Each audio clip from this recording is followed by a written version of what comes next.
একটি আমল আছে যে আমলের বিনিময়ে আল্লাহ তাআলা ব্ল্যাঙ্ক চেক দিবেন। ব্ল্যাঙ্ক চেক তো বুঝি আমরা, ফিগার আপনি বসায় নেবেন, স্বাক্ষর উনি করে দিয়েছেন, অ্যাকাউন্টে টাকার অভাব নাই, তুমি ফিগার বসায় নাও। একটা আমলের বিনিময়ে শুধু কোরআনে আল্লাহ তাআলা বলেছেন আখিরাতে বান্দাকে আল্লাহ ব্ল্যাঙ্ক চেক দিবেন। একটি আমল, অনলি একটি আমল। বলবো সেটা? আল্লাহ বলেছেন ইন্নামা ইউওয়াফাস সাবিরুনা আজরাহুম বিগাইরি হিসাব। যারা সবর করতে পারবে, ধৈর্যশীল হবে, আশাহত হবে না, ভেঙে পড়বে না, মুশড়ে পড়বে না, শক্ত থাকবে, আল্লাহর প্রতি আস্থা রাখবে, ভরসা রাখবে, আত্মবিশ্বাস থাকবে এবং সবর করবে, আল্লাহ বলেছেন তাদের বিনিময়ে দেওয়া হবে হিসেব ছাড়া। একটি আমল আছে যে আমলের বিনিময়ে আল্লাহ তাআলা ব্ল্যাঙ্ক চেক দিবেন।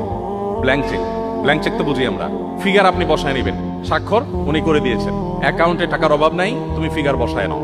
একটা আমলের বিনিময়ে শুধু কোরআনে আল্লাহ তাআলা বলেছেন আখিরাতে বান্দাকে আল্লাহ ব্ল্যাঙ্ক চেক দিবেন। একটি আমল, অনলি একটি আমল।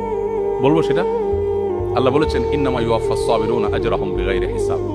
যারা সবর করতে পারবে, ধৈর্যশীল হবে, আশাহত হবে না, ভেঙে পড়বে না, মুশড়ে পড়বে না, শক্ত থাকবে, আল্লাহর প্রতি আস্থা রাখবে, ভরসা রাখবে, আত্মবিশ্বাস থাকবে এবং সবর করবে, আল্লাহ বলেছেন তাদের বিনিময়ে দেওয়া হবে হিসেব ছাড়া।